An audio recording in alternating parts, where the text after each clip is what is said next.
மூடி தேவன் நோக்கி பார்க்கலாம். அன்பின் பரலோக பிதாவே, நல்ல நாளில் இப்படி வசனம் எங்களோடு இடைப்படட்டும். ஆவியானவர் நீங்கள் எங்களோட பேசுங்க.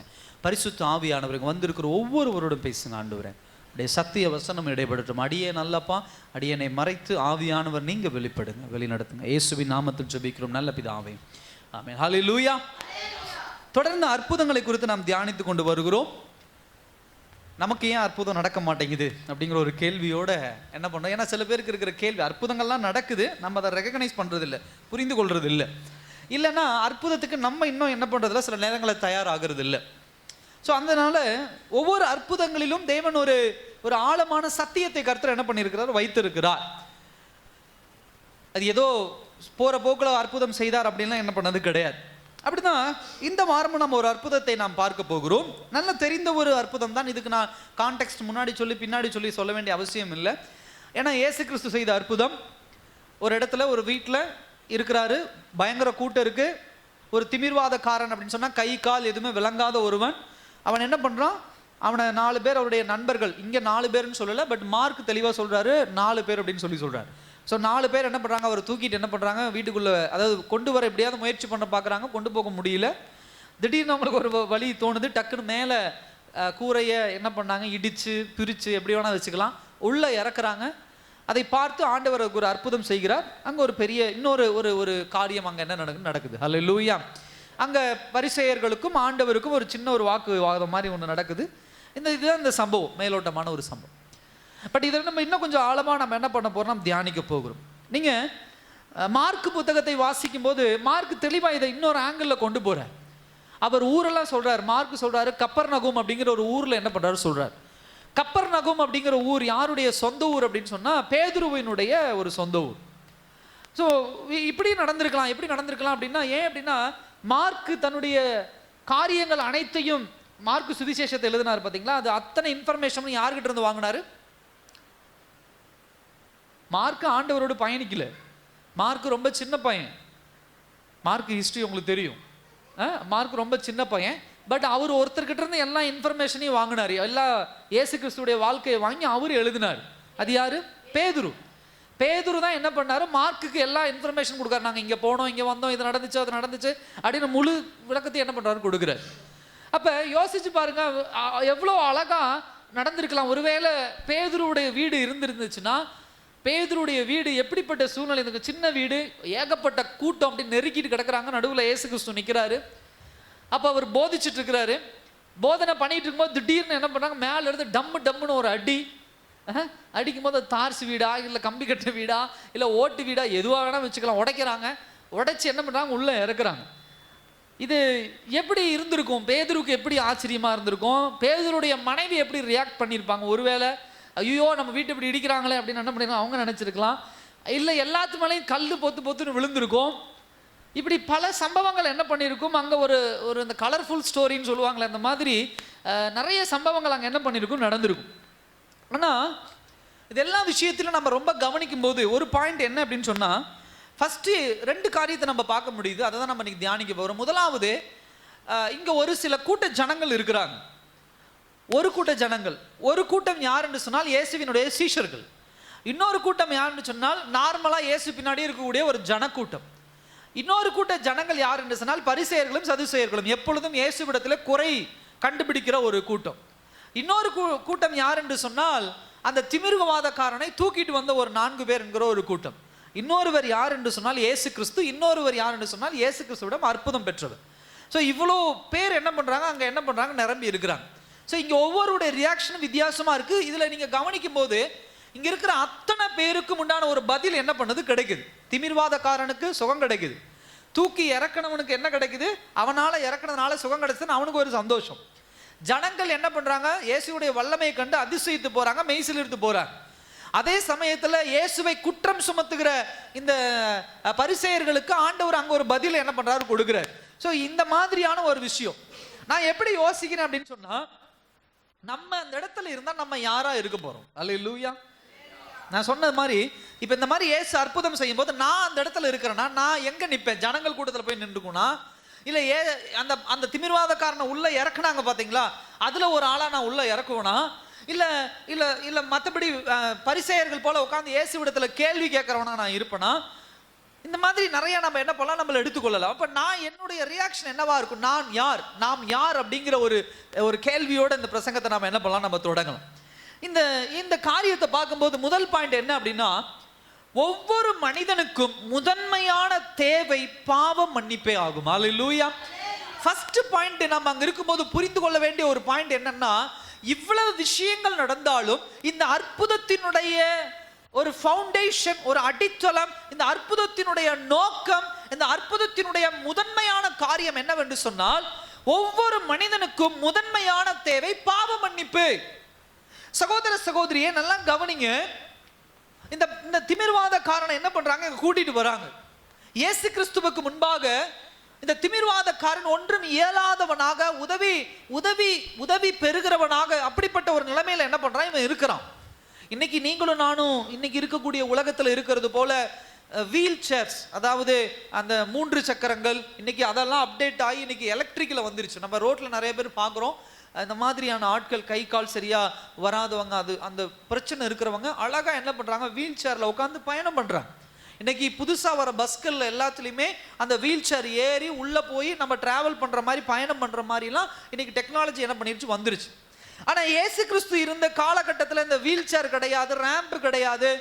அதே போல் இவர்களுக்கென்று பிரத்யோகமான ஒரு இடங்கள்லாம் என்ன பண்ணாது, கிடையாது. இவர்களுக்கு இருந்த ஒரே ஒரு வாழ்க்கை, வாழ்வதற்குண்டான ஒரே ஒரு வழி என்னவென்று சொன்னால், அடுத்தவரிடத்தில் யாசகம் பெறுவது தான். யாசகம் அப்படின்னு சொன்னால் பிச்சை எடுப்பது மாத்திரம்தான். இவர்கள் ஒரு நல்ல காரியத்துக்கு போக முடியாது, ஒரு துக்ககரமான காரியத்துக்கு போக முடியாது, ஒரு சந்தோஷமான ஒரு காரியத்துக்கு என்ன பண்ண முடியாது, இவர்கள் போக முடியாது.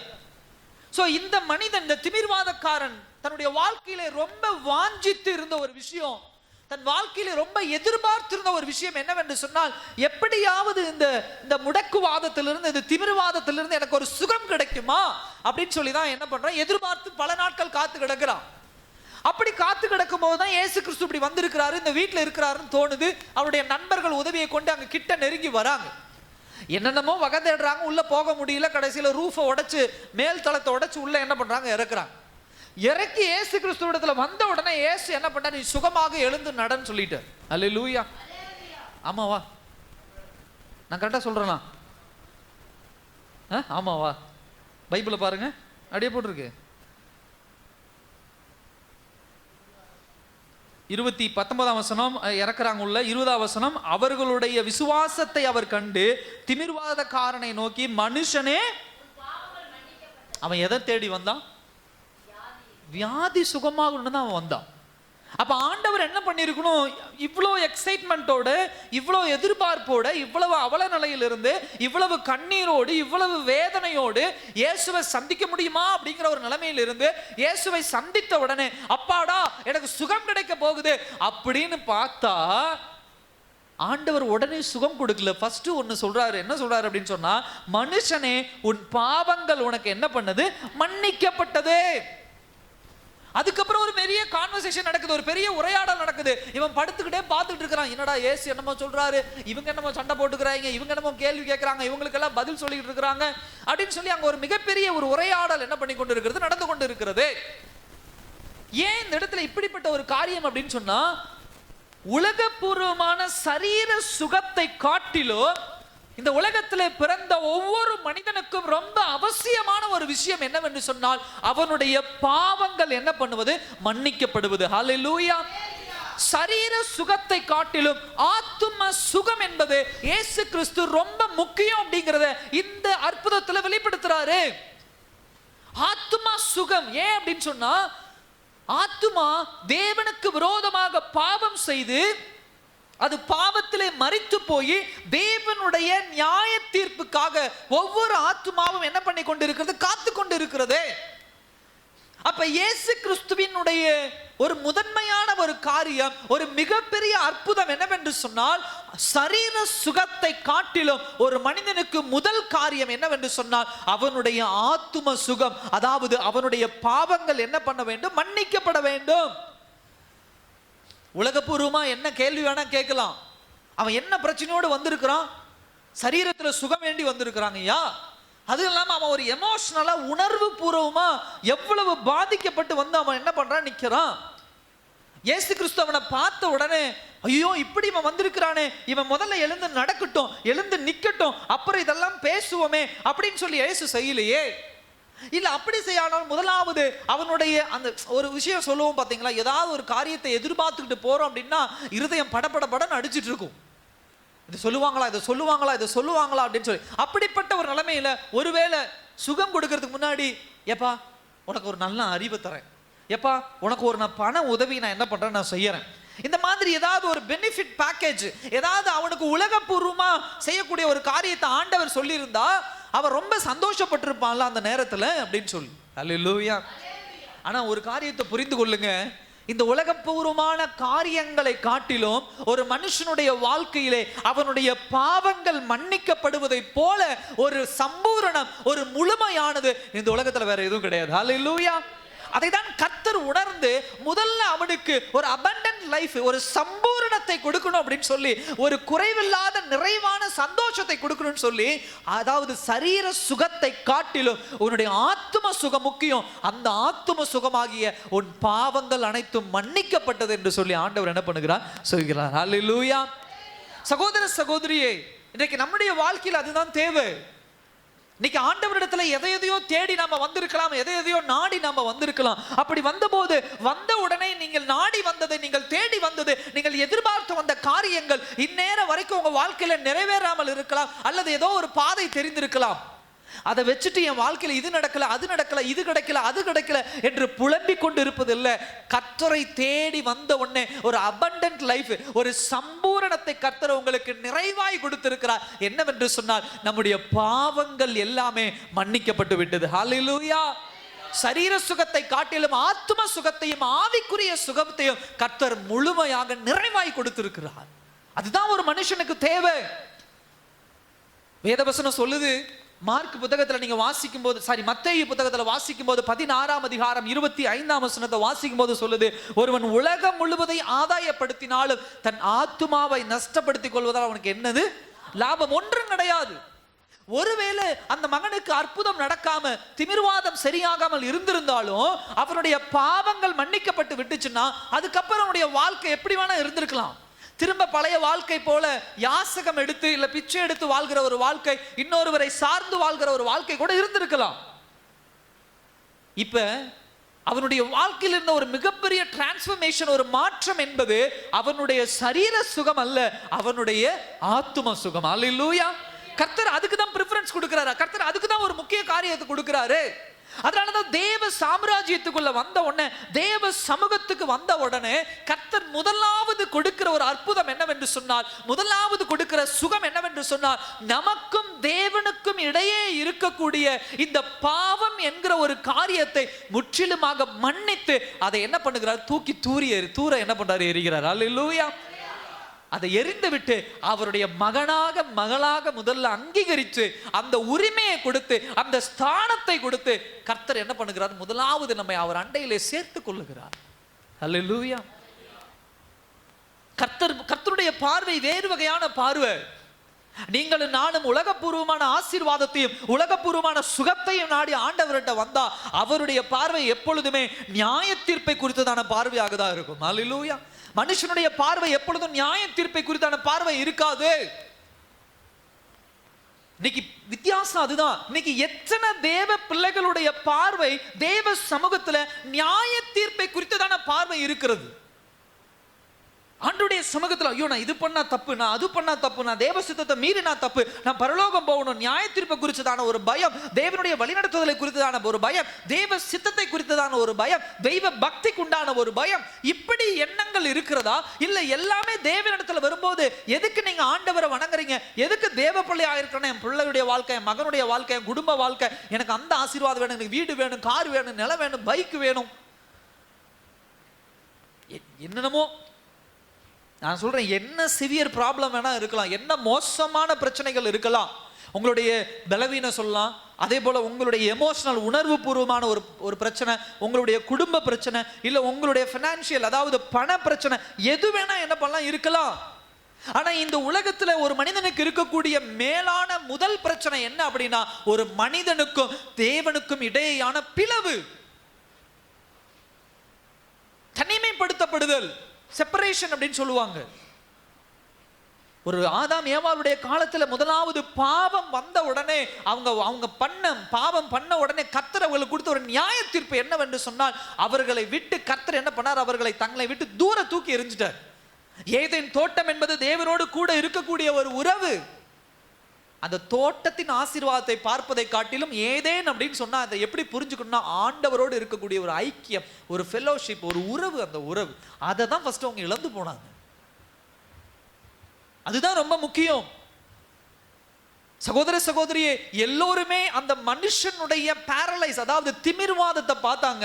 அப்படி எல்லாருமே கண்ணோக்கி பார்த்துக்கிட்டே இருக்கிறாங்க. இவனுடைய திமிர்வாதம் சரியாகுமா, இவனுடைய திமிர்வாதம் சரியாகணும், இயேசு கிட்ட வந்தோன்னு சரியாயிருமா, இயேசு பார்த்தவன சரியாயிருமா, இயேசு அடுத்த வார்த்தை இவனுடைய திமிர்வாதத்தை குறித்து பேசுவாரா, அடுத்தது முடக்குவாதத்தை குறித்து பேசுவாரான்னு. ஆனா ஆண்டவர் எந்த திமிர்வாதத்தை பார்த்தார் என்று சொன்னால், அவனுடைய ஸ்பிரிச்சுவல் பேரலைஸ் அப்படின்னு சொல்லுவாங்க, ஆவிக்குரிய முடக்குவாதம். அல்லேலூயா. ஆவிக்குரிய திமிர்வாதம். சகோதர சகோதரி, நாம் தேவ சமூகத்துல போய் நிற்கும் போது நல்லா புரிந்து கொள்ளுங்க, தேவ சமூகத்துல போய் நிற்கும் போது ஒவ்வொரு மனுஷனையும் கர்த்தருடைய பார்வை எப்படிப்பட்டதாக இருக்கிறது, சரீர காரியங்களை குறித்து பார்ப்பதை காட்டிலும் முதலாவது அவங்களுடைய இருதய பாதிப்பை கர்த்தர் பார்க்கிறவர் அங்க இருக்கிறார். அவருடைய இருதய முடக்குவாதத்தை கர்த்தர் பாதுகாப்பா என்ன பண்றார் பார்க்கிறார். அவங்க எந்த பாவத்தில் சிக்கி இருக்கிறாங்க, அவங்க எப்பேற்பட்ட குற்ற உணர்ச்சியில் இருக்கிறாங்க, அவர்கள் தேவனை விட்டு எவ்வளவு தூரம் விலகி இருக்கிறார்கள், அவர்கள் ஏன் தேவ சித்தத்தை செய்ய முடியாமல் இருக்கிறாங்க, ஒருவேளை நியாய தீர்ப்பு இந்த நிமிஷம் வந்தா அவருடைய ஜட்ஜ்மெண்ட் எப்படிப்பட்டதாக இருக்கும். சோ அவங்களுக்கு முதலாவது தேவை என்னவென்று சொன்னால், அவருடைய இருதய முடக்குவாதம், அவருடைய ஆவிக்குரிய முடக்குவாதத்தை அவர்களிருந்து சுகப்படுத்துவதுதான் கர்த்தருடைய முதல் நோக்கமாக இருக்கிறது. ஹல்லேலூயா. பாவ மன்னிப்பு தான் ரொம்ப அவசியம். அது ஆண்டவர் இந்த இடத்துல தெளிவா என்ன பண்றாரு, வெளிப்படுத்துறாரு. ஆண்டவர் சொல்றாரு, உன்னுடைய பாவங்கள் அனைத்தும் என்ன பண்ணுச்சு, மன்னிக்கப்பட்டது. எல்லாவற்றையும் ஆண்டவர் என்ன பண்றாரு, மன்னிச்சார். அந்த தெளிவா நம்ம பார்க்க முடியுது. சில நேரங்களில் சில பிரச்சனைகள் ஆண்டவருடைய சமூகத்துக்கு வர பிள்ளைகளுடைய வாழ்க்கையில் இந்த மாதிரியான பிரச்சனைகள் வரும்.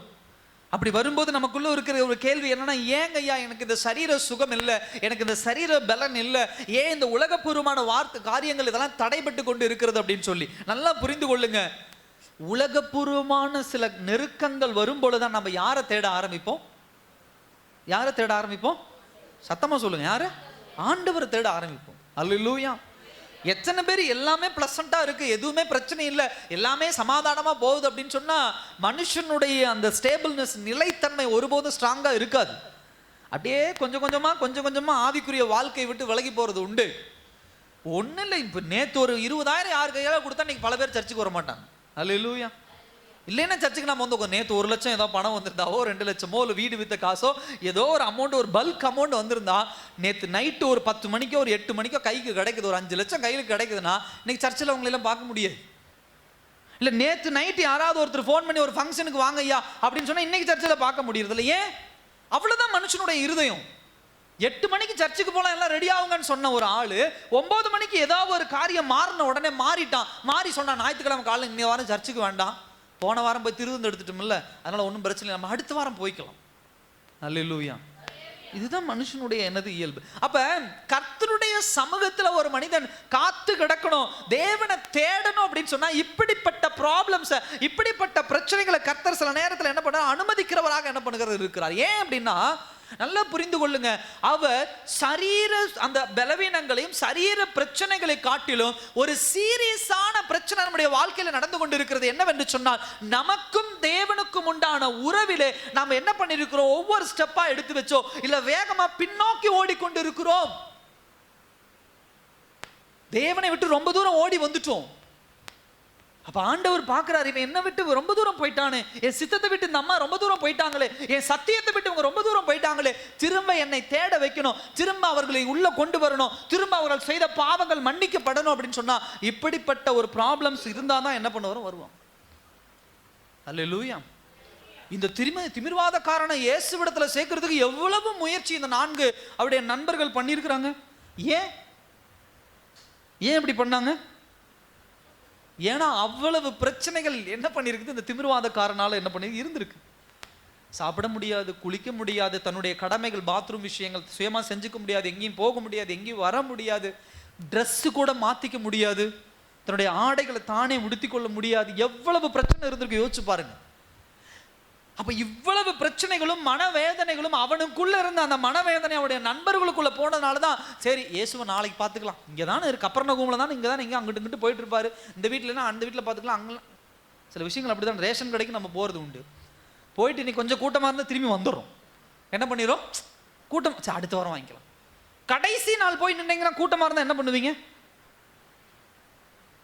இந்த மாதத்தினுடைய கடைசி நாள் இன்னைக்கு 12 மணியோட ரேஷன் கடை மூடப்படுகிறது, இதுக்கப்புறம் உங்களுக்கு ரேஷன் பொருள் கிடைக்காது, அதாவது இந்த மாதத்துக்கு உண்டான காரியம் நிறுத்தப்பட்டுரும்.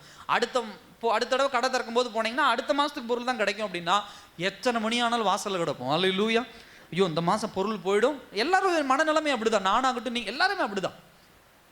அப்ப இந்த மனுஷனுடைய சூழ்நிலை தான், இந்த மனுஷனுடைய பிரச்சனை தான் தேவனை தேடுவதற்கு ஒரு மிகப்பெரிய உந்துதலாக என்ன பண்ணுகிறது இருக்கிறதே. அப்படி இந்த மனுஷனுடைய நல்ல சரீர பிரச்சனை அவனுடைய ஆத்தும பிரச்சனையை சரி செய்வதற்கு ஒரு மிகப்பெரிய ஒரு வழியாக இருக்கிறது. அல்லேலூயா.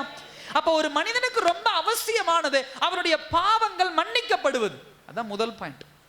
ரெண்டாவது பாயிண்ட் இதுல ரொம்ப கவனிக்க வேண்டிய விஷயம், பாவ மன்னிப்பு மிகவும் அவசியமான தேவையாக இருப்பதால் நம்முடைய நண்பர்களை இயேசுவினிடத்துக்கு அழைத்து வர நம்மால் இயன்ற அனைத்தையும் செய்ய வேண்டியது. ஒரு சின்ன பாயிண்ட், எனக்கு ரொம்ப முக்கியம்.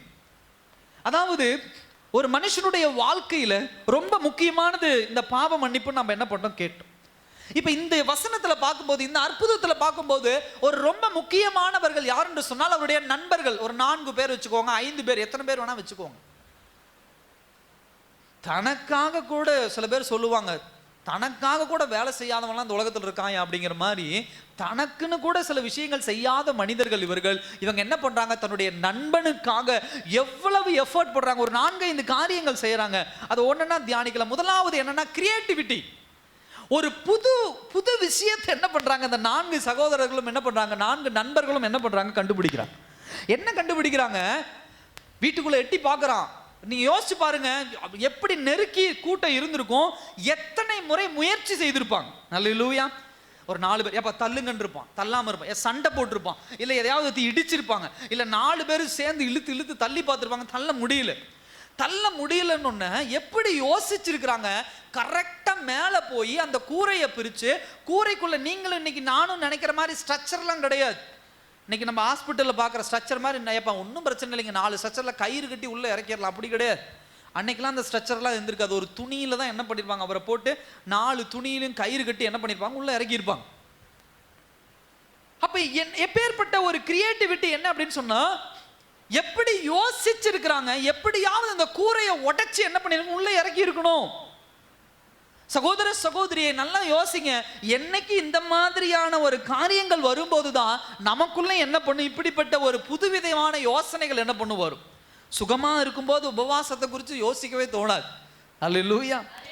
பிரச்சனை வந்தாதான் ஏங்கம்மா என்னங்கய்யா அப்படின்னு கேட்ட 40 நாள் ஃபாஸ்டிங் பாஸ்டர். என்னங்க, இல்லை உடம்புல இந்த பிரச்சனை இருக்கு, குடும்பத்தில் இந்த பிரச்சனை இருக்கு.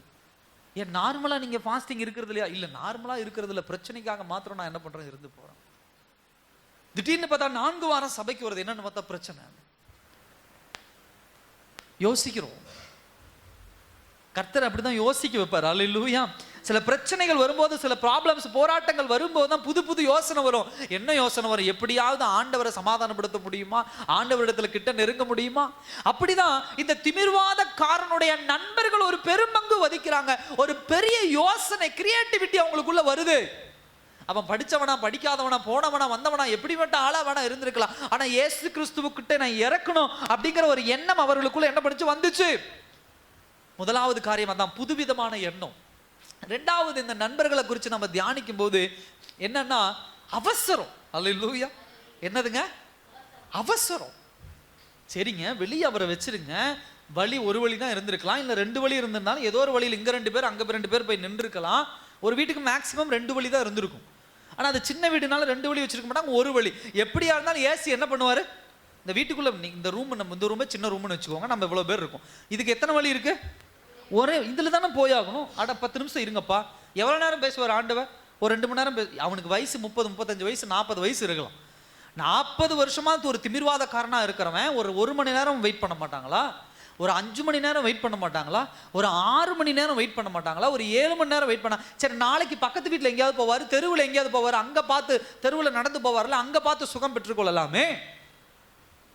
அப்படி இல்லாம என் நண்பனுக்கு நான் இப்பயே எப்படியாவது அவங்களை என்ன பண்ணும், ஆண்டவர்களை கொண்டு வந்துடணும். அல்லேலூயா. இது எல்லாமே சுவிசேஷத்தினுடைய ஒரு ஒரு ஆழமான சத்தியம். ஒரு மனுஷனிடத்துல சுவிசேஷத்தை கொண்டு போகும்போது முதலாவது பாயிண்ட் என்னன்னா கிரியேட்டிவிட்டி. புது வகையா யோசிக்கணும். சாப்பாடு செய்ய யோசிக்கிறோம், வீடு வாங்க யோசிக்கிறோம், வீடு கட்டுறதுக்கு யோசிக்கிறோம், ஒரு பொருள் வாங்குறதுக்கு யோசிக்கிறோம், ஒரு மொபைல் போன் வாங்குறதுக்கு யோசிக்கிறோம், ஒரு நகை செய்யறதுக்கு யோசிக்கிறோம், எல்லாத்துக்கும் யோசனை பண்ணுவோம். ஆனா ஒருத்தருக்கு சுவிசேஷம் அறிவிக்கிறதுக்கு ஒரு புது வகையான யோசனை வராது. அவங்களுக்கு சுவிசேஷம் சொன்னா சேராதுங்க ஐயா, அவங்களுக்கெல்லாம் சுவிசேஷம் சொல்ல முடியாது. ஒரு கிரியேட்டிவிட்டி கிடையாது, ஒரு புதுவித யோசனை இல்லை. ஏன் இல்லைன்னா நம்ம சிந்திக்கிறது இல்லை. தேவசமூகத்தில் உட்கார்ந்து ஒரு நண்பரை குறித்து யோசிக்கும் போது அவங்களுக்கு சுவிசேஷத்தை கொண்டு போகணும், நேரடியாக கொண்டு போகணும். மறைமுகமாக எப்படி கொண்டு போகலாம், எந்த மாதிரி கொண்டு போகலாம், எந்த மாதிரியான விஷயங்கள் அப்படின்னு நீங்க தேவ சமூகத்தில் உட்காரும் போது தான் கர்த்தர் அதெல்லாம் வெளிப்படுத்துகிறவராக என்ன பண்ணுகிறார் இருக்கிறார்.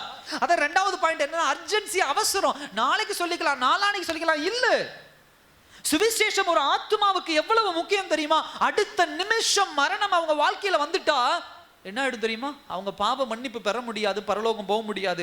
அந்த ஆத்ம இழப்புக்கு நீங்களும் நானும் தான் காரணம். அல்லேலூயா. எத்தனை சாட்சிகளை நம்ம கேட்டிருக்கிறோம். பஸ்ஸில் பயணம் பண்ணேன், பக்கத்தில் உட்கார்ந்த ஆண்டவர் சொல்லுன்னு சொன்னார். அப்போ அவங்ககிட்ட சாட்சி நான் என்ன பண்ணேன், சுவிசேஷத்தை நான் சொன்னேன். அப்போ தான் அவங்க சொன்னாங்க, ஐயா நான் இன்னைக்கு நைட்டு சாகலான்னு நான் இருந்தேன், நீங்கள் சுவிசேஷத்தை சொன்னதுனால நான் தப்பிச்சேன். அப்படி எனக்கு தெரிஞ்ச ஒருத்தர் சொன்னார், ஆண்டவருக்குள்ள இருந்து இன்னைக்கு வரைக்கும் எனக்கு குற்ற உணர்ச்சியாக இருக்குதுங்க. அப்படி என்னன்னா, ஒரு நாள் ஆண்டவர் எனக்கு தெரிஞ்ச ஒரு நண்பர்கிட்ட போய் சுவிசேஷம் சொல்லுன்னு சொன்னார். நான் சரி இன்னைக்கு சொல்கிறேன், சரி நாளைக்கு சொல்கிறேன், சரி ஒரு 2 நாள் கழித்து சொல்கிறேன் அப்படின்னு அதை காலம் தாழ்த்திக்கிட்டே இருந்தேன். திடீர்னு ஒரு நாள் நான் என்ன பண்ணேன், ஒரு 2-3 நாள் கழித்து சுவிசேஷம் சொன்னால் நான் அவங்க வீட்டுக்கு போகிறேன். அவங்க வீட்டில் பார்த்தா அவர் இறந்து போயிட்டார், இறந்து அடக்கம் பண்ணி 1 நாள் ஆகுது அப்படின்னு சொன்னாங்க. என்னைக்குன்னு கேட்டால், என்னைக்கு எங்களோட ஆண்டவர் பேசினாரோ அதே நாளில் அவர் என்ன பண்ணிட்டாரு, சூசைட் பண்ணிட்டார், தற்கொலை பண்ணிட்டார் அப்படின்னு. ஐயா இன்னைக்கு ஆண்டவருக்குள்ள பக்தி வைராக்கியமாக இருக்கிறேன், ஆண்டவருக்குள்ள, ஆனால் இன்னைக்கு எனக்குள்ள அந்த குற்ற உணர்ச்சி இருக்குது அப்படிங்கிறார். அல்லேலூயா. அதுதான் அவசரம், அந்த அர்ஜென்சின்னு சொல்லுவாங்க. இந்த 4 சகோதரர்கள், அந்த 4 நண்பர்கள் அவங்களை விடவே கிடையாது. எப்படியாவது என்ன பண்ண அவங்களை உள்ள கொண்டு போகணும், இன்னைக்கு நாளைக்கு அப்படின்னு கிடையாது. the day of salvation, இன்றைக்கு தான் ரட்சிப்பின் நாள். சுவிசேஷத்திற்கு நீங்க நேரம் காலத்துல என்ன பண்ணக்கூடாது, தள்ளி போடவே கூடாது. அடுத்தது 3வது என்ன அப்படின்னு சொன்னா, சாக்ரிஃபைஸ், தியாகம் பண்ணணும். தியாகம் பண்ணாம ஒருபோதும் சுவிசேஷத்தை நீங்களும் நானும் நடக்கிற மாதிரி நெடுஞ்சான் கிடையாலும் பண்ண முடியாது. குனிய வேண்டிய இடத்துல குனியணும், விட்டு கொடுக்க வேண்டிய இடத்துல விட்டு கொடுக்கணும், நேரத்தை விட்டு கொடுக்கணும். சுவிசேஷம் என்பது நீங்களும் நானும் நினைக்கிறது போல கிடையாது. பொழுதுபோலின்னு போறது, இல்ல ஒரு நாள் வச்சுட்டு அந்த நாள்ல போறது. சில பேர் அதை குறித்து நம்ம பெரிய யோசிக்கிறதே கிடையாது. அல்லேலூயா. சுவிசேஷம் அப்படின்னாவே தியாகம். தியாகம் இருந்து அதோ சுவிசேஷம் வரும். இந்திய தேசத்திற்கு சுவிசேஷம் எப்படி வந்தது, நம்முடைய ஊர்களுக்கு சுவிசேஷம் எப்படி வந்தது? எத்தனையோ மிஷனரிமார்கள் தங்களுடைய வாழ்க்கையை தியாகம் பண்ணி தான் சுவிசேஷத்தை கொண்டு வந்தாங்க. தியாகம் இல்லாமல் இந்த சுவிசேஷம் இந்த தேசத்துக்கு என்ன பண்ணல, சுலபமா வரல, அதே போல லக்ஸரியா வரல, சொகுசா வரல. அல்லேலூயா. சுவிசேஷம் என்பது சொகுசு கிடையாது. முந்தானேத்து ஒரு புத்தகம் வாசிச்சுட்டு இருந்தேன். அப்ப புத்தகம் வாசிக்கும் போது இன்னைக்கு நிறைய பேர் ஒரு வேர்டு அழகா யூஸ் பண்ணீங்க, அப்போஸ்தலர்னு போட்டுக்கிறாங்க. அப்போஸ்தல்னு போட்டு நான் அதை பெருசா நம்மளும் அது பெருசா எடுத்துக்கிறது கிடையாது, ஓகே அப்படின்னு விட்டுறோம். ஆனா வேத வசனத்துல முதலாக அப்போஸ்தலர்னு எப்ப குறிப்பிடப்படுது, யாரு குறிப்பிடுதுன்னா பவுலுக்கும் பர்னபாவுக்கும் என்ன பண்ணுது, குறிப்பிடுது. எப்ப வேத வசனம் அவருக்கு முதலாக அப்போஸ்தலர்னு குறிப்பிடப்படுது அப்படின்னு சொன்னா, முதலாக அவங்க ஊழியத்துக்கு ஒரு இடத்துக்கு போய் கல்லடி வாங்குறாங்க. என்ன பண்றாங்க, கல்லடி வாங்கும் போது அவர்களுக்கு என்ன பேர் கொடுக்குறாங்க, பைபிள் வேத வசனம் சொல்லுது. அந்த வசனம் இருக்கு, அப்போஸ்தலர் நடவடிக்கைகள். நான் நேற்று வாசிச்சேன், அந்த இடத்த மறந்துட்டேன். அப்ப முதலாக அவங்க ஒரு கல்லடி வாங்குறாங்க. அந்த கல்லடி வாங்குற இடத்துல தான் பைபிள்ல குறிப்பிடப்படுகிறது அப்போஸ்தலர்கள் என்று சொல்லி என்ன பண்ணுது, அவர்களுக்கு என்ன பண்ணுது, குறிப்பிடப்படுது. அல்லேலூயா. ஆத்ம ரட்சிப்பு அந்த ஆத்மா, எனக்கு சர்ச்சில் இவ்வளவு பேர் இருக்கிறாங்கன்னா அப்போஸ்தலர். இன்னைக்கு நிறைய பேர் அதெல்லாம் வாஞ்சிக்கிறாங்க, பேரை போட்டுக்கிறாங்க அப்போஸ்தலர்னு. கல்லடி வாங்கினதுக்கு அப்புறம் தான் பவுலுக்கே அப்போஸ்தலர்ங்கிற ஒரு காரியத்தை வேதவசனம் குறிப்பிடுது. அல்லேலூயா. ரொம்ப முக்கியம். ரெவரண்டன் போட்டுக்கிறது, பாஸ், நம்ம அதை பற்றிலாம் பேச தேவையில்லை நமக்கு. ஆனால் ஒரு முக்கியமான வார்த்தை அதுதான். நம்ம அதை போட்டுக்கிட்டு பெருமை பேசுறது இல்லை. நான் என்ன சுவிசேஷத்திற்காக தியாகம் பண்ணியிருக்கிறேன். தினந்தோறும் வாட்ஸ்அப் குரூப் ஒன்று இருக்கு, பர்சிக்யூஷன் அப்படின்னு சொல்லிட்டு, உபத்திரவகம் அப்படின்னு சொல்லி, அதுல தினந்தோறும் ஏதோ ஒரு மூலையில ஒரு ஊழியக்காரர் படுகிற வேதனை. இப்ப கூட 2-3 நாள், ஐ திங்க் அது நல்ல ஒரு ஊர், எனக்கு சரியா ஞாபகம் இல்லை, ஒரு ஊழியக்காரரை குறித்து போட்டுக்கிட்டே இருந்தாங்க. ஜெபிச்சேன் அவருக்காக. அப்புறம் கடைசியில் அவரை ரிலீஸ் பண்ணாங்க. பாடுபடுத்தி அவர்களுக்கு தான் அந்த அப்போஸ்தலர் இருக்கிற வார்த்தை தகுதி, நமக்கெல்லாம் இன்னும் அந்த அளவுக்கு வரல. ஹல்லேலூயா. அது என்னமோ மேடையில் போட்டுட்டு உடனே அந்த மாதிரி பண்ண உடனே நாங்கள் அப்போஸ்தலர்கள் அப்படின்னு நினச்சிக்கிறாங்க. இல்லை, நான் அதில் விரும்புறது இல்லை. அப்போ சாக்ரிஃபைஸ் பண்ணும், தியாகம் பண்ணும். ஊழியம் செய்கிறனாவே தியாகம், ஊழியக்காரனா தியாகம். நீங்கள் விசுவாச பிள்ளைகள்னா தியாகம். தியாகம் இருந்தாதான் சுவிசேஷம் வரும், இல்லைன்னா சுவிசேஷம் வராது. ஸோ இங்கே மிகப்பெரிய தியாகம் என்ன நடக்குது அப்படின்னு சொன்னால், ஒரு பொதுவான நிலத்துல தூக்கிட்டு வருது, ஒரு எவ்வளோ வெயிட் இருந்திருப்பாரு. அவர் ஒரு மேலே மாடிக்கு கொண்டு போக எவ்வளோ பெரிய தியாகம் இருந்திருக்கும். அதே போல் அந்த வீடை உடைச்சாங்க, அது ஒரு மிகப்பெரிய ஒரு சாக்ரிஃபைஸ். அந்த வீட்டுக்காரர் தான் என்ன பண்ணாரு, அலோ பண்ணாரு. ஸோ இந்த நண்பர்களுடைய பங்கு ஒரு மிகப்பெரிய ஒரு பங்கு. அதாவது சாக்ரிஃபைஸ் சொன்ன, தியாகம் சொன்ன. அடுத்தது என்ன அப்படின்னு சொன்னா, பர்சிஸ்டன்ஸ் அப்படின்னு சொல்லுவாங்க. பர்சிஸ்டன்ஸ் அப்படின்னு சொன்னா, சுவிசேஷம் அப்படிங்கிற ஒரு காரியம் இருக்கு அப்படின்னு சொன்னா, அதை எப்பையும் நிலையாக தொடர்ந்து என்ன பண்ணிட்டு இருக்கணும், செய்து கொண்டே இருக்கணும். அல்லேலூயா. இந்த 4 பேரையும் இவனை கொண்டு வந்து தொடர்ந்து இவர்கள் செய்த ஒரு காரியம், எப்படியாவது இவங்களை என்ன பண்ணும், இயேசுக்குள்ள கொண்டு போயிடணும். அதுக்கு தான் அந்த வசனம் சொல்லப்படுது. என்ன வசனம் சொல்லுது அங்க பாருங்க, 18ஆம் வசனத்துல, அவனை உள்ளே கொண்டு போகவும் அவர் முன்பாக வைக்கவும் என்ன பண்ணார்கள், வகை தேடினார்கள். ஏதாவது ஒரு வழி கிடைக்குமா, அதுதான் பர்சிஸ்டன்ஸ். கிடைக்கல விட்டுட்டு போயிருவோம், அப்படி இல்லை. ஒரு ஆத்துமாவை தேவனுக்குள்ள கொண்டு வருவதற்கு இப்படிப்பட்ட போராட்டங்கள் உண்டு. உங்களே என்னை அப்படிதான் ஆண்டவருக்குள்ள ஒரு குடும்ப ரட்சிப்புக்குள்ள ஒரு மனுஷன் சுவிசேஷ சொல்லி கொண்டு வந்தார். நீங்களும் நானும் அப்படிதான் ரட்சிக்கப்பட்டோம்.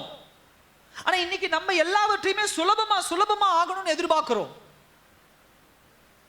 இன்னும் உலக பிரகாரமா சில காரியங்களை சொல்லி நம்ம அதை என்ன பண்றோம், குற்றத்தை அந்த பக்கம் போட்டுட்டு நம்ம இந்த பக்கம் நகர்ந்து நின்னுக்கிறோம். இல்ல, அல்லேலூயா. வகை தேடணும். என்ன வகை தேடணும், எப்படியாவது சுவிசேஷத்தை சொல்லி அவங்களை யாருக்குள்ள கொண்டு போயிடணும், ஆண்டவருக்குள்ள என்ன பண்ணிடணும், கொண்டு போயிடணும். அல்லேலூயா. அந்த வகை தேடிக்கொண்டே என்ன பண்ணணும் இருக்கணும். அடுத்த ஒரு விஷயம், இந்த சுவிசேஷத்துல நம்ம பார்க்கக்கூடிய ஒரு விஷயம், இந்த சம்பவத்தை சுவிசேஷத்தின் அடிப்படையை வச்சு பார்க்கும்போது டீம் எஃபர்ட், ஒரு குழுவாக என்ன பண்றாங்க அப்படின்னு சொன்னா சேர்ந்து செயல்படுகிற ஒரு விஷயம். சுவிசேஷமும் அப்படிதான், தனி மனித சுவிசேஷமும் உண்டு, நான் இல்லைன்னு சொல்லல. ஆனா ஒரு குழு அப்படிங்கும் போது அது ஒரு மிகப்பெரிய ஒரு பலம். அது கர்த்தர் ஏன் சபைங்கிற இப்படிப்பட்ட ஒரு இன்ஃப்ராஸ்ட்ரக்சரை கொண்டு வந்தார், இப்படிப்பட்ட ஒரு கட்டமைப்பை கொண்டு வந்தார். ஞாயிற்றுக்கிழமை நான் இந்த பக்கம் வந்துட்டு இப்படியே நான் போயிடுவேன். சர்ச்சில் யார் இருக்காங்க, யார் என்ன பிரச்சனை, யார் வரல, அவங்களுக்கு என்ன பிரச்சனை, ஏது பிரச்சனை, எதையும் யோசிக்கிறது கிடையாது. இல்லை, சர்ச்சுக்கு வர்றது குறிச்சும் எந்த யோசனையும் கிடையாது. மாசத்துல ஒரு நாள் வருது, 2 நாள் வருது, அதுக்கப்புறம் வர்றது இல்லை. இங்க போனோம், அங்க போனோம், அங்க வந்து நீங்க இல்லை.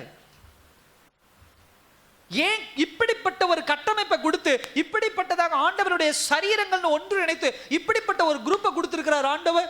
அது ஒருத்தரா இருக்கலாம், 2 பேரா இருக்கலாம், 3 பேரா இருக்கலாம், 4 பேரா இருக்கலாம். ஒரு சபையினுடைய கட்டமைப்பு என்பது 1000 500ன்னு கிடையாது. 10 பேர் இருந்தாலும் சரி, 5 பேர் இருந்தாலும் சரி, 2 பேர் இருந்தாலும் சரி. ஒருத்தருக்கும் போது தனி மனிதன் ஆயிருது, 2 பேருக்கும் போது ஒரு டீமா மாறிடுது. அந்த டீம் எஃபர்ட் அந்த சபையில இருக்கு, அந்த டீம் அந்த குழுவினுடைய ஒரு உந்துதல் அந்த சபையில இருக்கு அப்படின்னு சொன்னா கண்டிப்பாக சுவிசேஷம் அந்த சபையில என்ன பண்ணும், வளரும். அல்லேலூயா. சும்மா இருக்க மாட்டாங்க. எல்லாத்துக்கும் பாஸ்டர் வந்து செய்வார், எல்லாரும் அவங்க வந்து செய்வாங்க, இவங்க வந்து செய்வாங்க. இல்ல, 2 ஃபேமிலி, 2 குடும்பம், ஐயா வாங்க நம்ம இந்த வாரம் ஒரு ஊருக்கு நம்ம போய் சுவிசேஷத்துக்கு போவோம். சுவிசேஷம் சரிங்க, எனக்கு அறிவிக்க முடியாது, வாங்க ஒரு சூரை சுத்தி ஜெபிச்சுட்டு வருவோம். அது கூட பண்றதுக்கு இன்னைக்கு ஆள் கிடையாது. எத்தனையோ முறை நம்ம அறிவிப்பு கொடுத்தும் யாரும் இல்லை, நான் மட்டும்தான் என்ன பண்றது, போறதா இருக்கு. ஒரு மாதத்துல ஒரு நாளை எடுத்து ஒரு டீம் எஃபர்ட் போட்டு நம்ம எல்லாம் ஒன்று சேர்ந்து ஒரு கிராமம் இத்தனை ஊர் இருக்கு, வாங்க ஒரு இடத்துக்கு போய் ஜெபிச்சுட்டு வருவோம். அதுக்கு பெரிய வேன் வைக்கணும், அதுக்கு ஒரு செலவு பண்ணணும், அப்படி இல்லாமல் வண்டி இருக்கிறவங்க வண்டி இல்லாதவர்கள் மற்றவர்களை ஏற்றிக்கொள்ளுகிற ஒரு மனநிலைமை சபையில் அப்படிப்பட்ட ஒரு அர்ப்பணிப்பு வரணும், ஒரு தியாகம் வரணும், ஒரு டீம் எஃபர்ட் வரணும். அல்லேலூயா. அப்பதாங்க சுவிசேஷம் வளரும். அப்பதான் தேவன் உங்களை குறித்து வைத்திருக்கிற சித்தம் என்ன பண்ணும், நிறைவேறும். நீங்க இப்படி வரீங்க லெஃப்ட்ல போயிடுறீங்க, நீங்க இப்படி வரீங்க ரைட்ல போயிடுறீங்க, ஸ்தோத்திரம் கூட சொல்றது கிடையாது. இங்க வந்து சில ஈகோக்கள் பார்த்துட்டு, இங்க வந்து ஒரு ஜாதிக்கு இதெல்லாம் பார்த்துக்கிட்டு, இங்க வந்து பணப்பெருமையை பார்த்துட்டு, இங்க வந்து வெளியில இருக்கக்கூடிய சண்டை உள்ள கொண்டு வந்துட்டு உள்ளே முறைச்சிட்டு உட்கார்ந்து இருக்கிறது இல்ல. 4 பேருக்குள்ள ஒரு டீம் எஃபர்ட் இருந்ததுனால தான் அவர் என்ன பண்ணாங்க, அவ்வளோ அழகா என்ன பண்ணாங்க, உள்ள இறக்குனாங்க. அல்லேலூயா. ஸோ இது ஒரு மிகப்பெரிய சுவிசேஷம். ஒரு மனிதன், ஒரு ஆத்மா ஆண்டவர்கிட்ட வரத்துக்கு எவ்வளவு விஷயங்கள் தேவைப்படுது பாருங்க. முதலாவது என்ன? புது வகையா யோசிக்கணும். ரெண்டாவது, சுவிசேஷத்துல எப்பயும் அவசரம் இருக்கணும். மூன்றாவது, தியாகம் இருக்கணும். நான்காவது என்ன பண்ணணும்? வகை தேடிக்கிட்டே இருக்கணும். ஐந்தாவது என்ன? டீம் எஃபர்ட் இருக்கணும். இப்படிப்பட்ட ஒரு முயற்சிகள் தான் சுவிசேஷமா என்ன பண்ணும்? ஒரு மனுஷனை யாருக்கிட்ட கொண்டு வரும்? இந்த 5 காரியங்கள் இருந்ததுனால தான் அந்த திமிர்வாதக்காரன் யாரு கிட்ட நெருங்கினா? அல்லேலூயா. இல்லைன்னா நெருங்கி இருக்க முடியும். ஒருத்தன் விட்றா நாளைக்கு பார்த்துக்கலாம் அப்படின்னா 3 பேர் சரி வாடா போலான்ட்டு போயிருப்பாங்க. இந்த வகையில் என்ன பண்ணும் யோசிக்கணும். மூணாவது ஒரு காரியம், அடுத்த ஒரு காரியம், பாவங்களை மன்னிக்கும் அதிகாரம் இயேசுவுக்கு மட்டுமே உண்டு. ஹல்லேலூயா. இந்த அற்புதத்தில் அடுத்த ஒரு பாயிண்ட் அதுதான். ஏன்னா ஒரு அற்புதமா மாத்திரம் வந்தா கிளம்பு அப்படின்னா கிளம்பி போயிட்டான், அப்படிலாம் இல்லை. அங்க ஒரு மிகப்பெரிய ஒரு உரையாடல் நடக்குது. உன் பாவங்கள் மன்னிக்கப்பட்டதுன்னு சொன்ன உடனே பரிசேயர்களுக்கு ஒரு கேள்வி எழும்புது. உண்டான பதில் அங்க சொல்லிட்டு இருக்கிறார். யோசனை பண்ணி தேவதூஷம் சொல்லுகிறது யார் இவன் என்று சொன்ன உடனே இயேசு அவர்கள் சிந்தனைகளை அறிந்தவர்களை நோக்கி, உங்கள் இருதயங்கள் நீங்கள் சிந்திக்கிறது என்ன? உன் பாவங்கள் உனக்கு மன்னிக்கப்பட்டது என்று சொல்வதோ எழுந்து நடவென்று சொல்வதோ எது எளிது? பூமியிலே பாவங்களை மன்னிக்க மனுஷகுமாரனுக்கு அதிகாரம் உண்டு என்பதை நீங்கள் அறிய வேண்டும் என்று சொல். அல்லேலூயா. லூக்கா, இந்த லூக்கா புத்தகம் அப்படிங்கிறது யாருக்கு எழுதப்பட்டது? ஒரு புறஜாதியானுக்கு எழுதப்பட்டது. தியோபிலுவேன்னு சொல்லக்கூடிய ஒரு புறஜாதியானுக்கு எழுதப்பட்டது. அப்படி எழுதப்படும் போது லூக்கா அழகா என்ன பண்றாரு? ஒரு கட்டமைக்கிறார். முதல்ல இருந்து பார்க்கும்போது இயேசு கிறிஸ்துவினுடைய அதிகாரத்தை அழகா என்ன பண்றாரு சொல்றாரு. அவருடைய உபதேசங்கள் முதல்ல பற்றாரு. அதுக்கப்புறம் பிசாசின் மேல் உண்டான அதிகாரம். 5ஆம் அதிகாரத்தை நம்ம பார்க்கும்போது அவருடைய சீஷர்களும் அதே போல கிரியேஷன், படைப்பின் மீது உண்டான அதிகாரம். 5ஆம் அதிகாரம் 13ஆம் வசனத்துக்கு மேல நீங்க பார்க்கும்போது சுகமளிக்கிற வல்லமை, வியாதியிலிருந்து சுகமளிக்கிற ஒரு வல்லமை, இந்த மாதிரி நிறைய விஷயங்கள் என்ன பண்றாரு சொல்லிக்கிட்டே வர்றார். இந்த இடத்துல தான் முதலாவது என்ன நடக்குது அப்படின்னு சொன்னா, இயேசு கிறிஸ்துவுக்கும் யூத தலைவர்களுக்கும், ஜூயிஷ் லீடர்ஸ் அவங்களுக்கு நடக்கக்கூடிய ஒரு எதிர் பேச்சு நடக்குது. ஏன் அப்படின்னா இங்க அவர்களுக்கு தன்னை வெளிப்படுத்துகிறார். தான் ஒரு மனுஷகுமாரன், தான் ஒரு மேசியா என்பதை என்ன பண்ணுகிறார்? இந்த இடத்துல வெளிப்படுத்துகிறார். சகோதர சகோதரியே, இயேசு கிறிஸ்துவுக்கு மாத்திரம்தான் அந்த அதிகாரம் உண்டு என்பதை இந்த இடத்துல அழகா என்ன பண்றாரு? வெளிப்படுத்துகிறார். இதுல இன்னொரு பாயிண்ட் சொல்றாரு.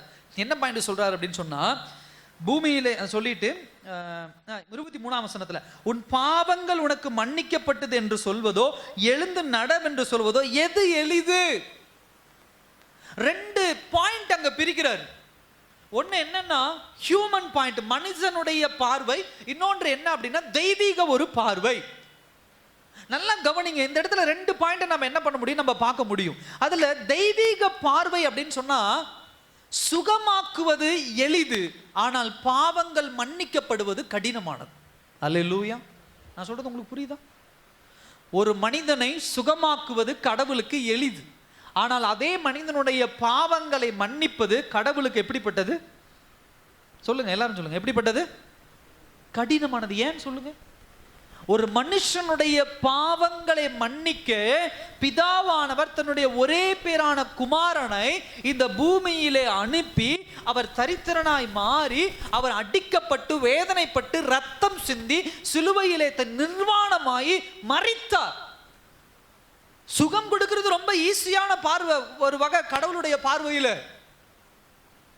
ஒரு அற்புதம் நடக்கிறது ஈஸி. இன்னைக்கு நீங்களும் நானும் ஒரு வீடு வாங்குறது தேவனுடைய பார்வையில சுலபமான காரியம், ஒரு கார் வாங்குறது சுலபமான காரியம், ஒரு வண்டி வாங்குறது சுலபமான காரியம், ஒரு 10 பவுன் நகை செய்யறது சுலபமான காரியம். இது எல்லாமே சுலபமான காரியம் தேவனுடைய பார்வையில.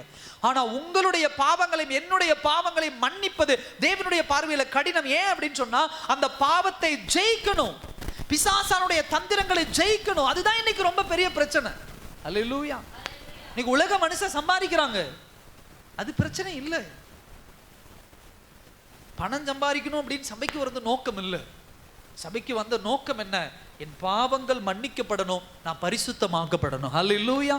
அதுக்காக தான் சபை முக்கியம், அதுக்காக தான் தேவனுடைய ரத்த சுத்தல் முக்கியம், அதுக்காக தான் இவ்வளவு பெரிய வேதாகமம் எழுதப்பட்டிருக்கிறது, அதுக்காக தான் இவ்வளவு வரலாறுகள் இருக்கிறதே.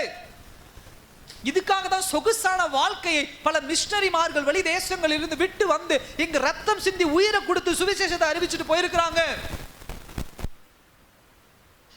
So 2 point. முதல் பாயிண்ட் என்னன்னா, தேவனுடைய பார்வையிலே அற்புதம் சுலபமான காரியம், ஆனா பாவங்களை மன்னிப்பது கடினமான காரியம். மன்னிப்பது சுலபம் தான், நான் இல்லைன்னு சொல்லல. ஆனா அதுக்குள்ள இருக்கக்கூடிய விஷயம், ஆண்டவர் உங்களையும் என்னையும் போல மனுஷன் கிடையாது. காலையில ஒரு வார்த்தை சொல்லிட்டு மதியம் ஒரு வார்த்தை சொல்றது இல்லை. பாவத்தின் சம்பளம் மரணம்னு சொல்லிட்டு அதுக்கு மரணம் என்ன பண்ண நடந்தே ஆகணும். கர்த்தர் ஒருபோதும் தன்னுடைய வார்த்தை என்ன பண்ணி கொள்ளுகிறவர் அல்ல, மாற்றிக்கொள்ளுகிறவர் அல்ல. ஹல்லேலூயா. மாற்றிக்கொள்ளுகிறவர் கிடையாது. ஒரு காரியத்தை உங்களுக்கு எனக்கு வாக்குத்தத்தம் பண்ணிட்டாருன்னா அதை செஞ்சே ஆவார். அந்த வாக்குத்தத்தை நிறைவேறுவதற்கு என்னென்ன இன்ஃப்ராஸ்ட்ரக்சர், என்னென்ன கட்டமைக்கணுமோ முதல்ல அதெல்லாம் கட்டமைச்சு அந்த அற்புதத்தை நடத்துவார். அதுக்கு நேரங்கள் காலங்கள் தாமதமாகலாம். நீங்க அதை நீங்களும் நானும் அதை பெருசாக எடுத்துக்கூடாது. அதே போலதான் இயேசு கிறிஸ்துவ இந்த பூமியில கொண்டு வரணும். ஆதியாகமம் 3ஆம் அதிகாரத்தில் தீர்க்க தரிசனமா உரைச்சவர்.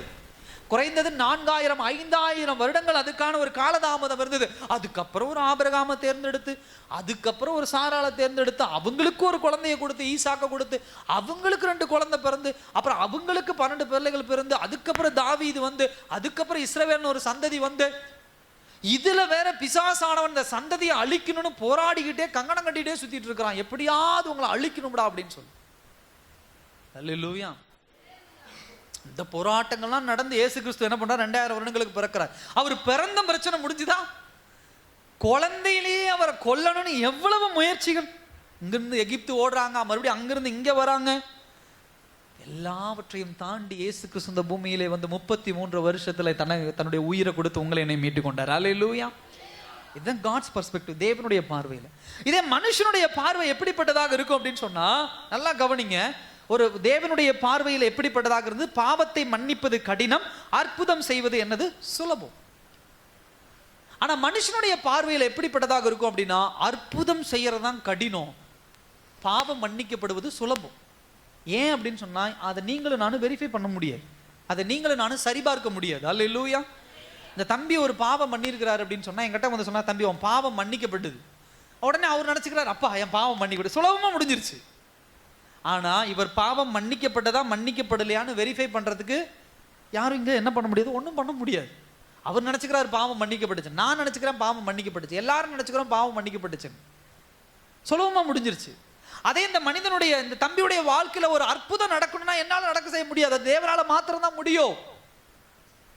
அப்ப இதுதான் ஹியூமன்ஸ் பெர்ஸ்பெக்டிவ். ஹியூமன்ஸ் எப்பயுமே, மனுஷங்களாகிய நீங்களும் நானும் எப்படி பார்ப்போம் அப்படின்னா, ஒரு பிரச்சனை, ஒரு இந்த பாவமான காரியங்களை சுலபமா எடுத்துக்கிட்டு அற்புதங்களை என்ன பண்ணுவோம், பெருசா எடுத்து ஆண்டவரை தேடிட்டு இருக்கிறோம்.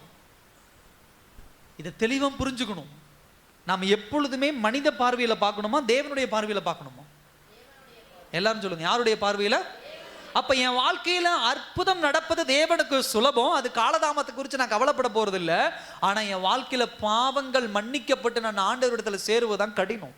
அப்ப இந்த அர்த்தத்தை நீங்க தெளிவா புரிஞ்சுக்கிட்டீங்கன்னா, நான் ஒரு முறை பாவம் மன்னிக்கப்பட்ட ஆண்டவருடைய சேர்ந்த பிறகு திரும்ப பாவம் பண்ணுகிற தைரியம் எனக்குள்ள என்ன பண்ணாது.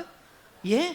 ஐயோ பாவம் பண்ணிட்டுனா திரும்ப ஆண்டவர்கிட்ட நெருங்கிறது ரொம்ப கடினமே, ஒரு டிஃபிகல்ட், ஒரு கடினமான காரியமே. அதுல எவ்வளவு பிரச்சனை இருக்கு. இன்னைக்கு சுலபமா சொல்றாங்க, வாரம் ஃபுல்லா பாவம் பண்ணு, வந்து ஞாயிற்றுக்கிழமை பாவம் மன்னிப்பு கேளு சரியாயிடும். பாவம் மன்னிப்பு கேட்டா சரியாயிடும். நீ எவ்வளவு பாவம் வேணா பண்ண, ஆண்டவர் மன்னிச்சுக்கிட்டே இருப்பார், மன்னிச்சுக்கிட்டே இருப்பார்.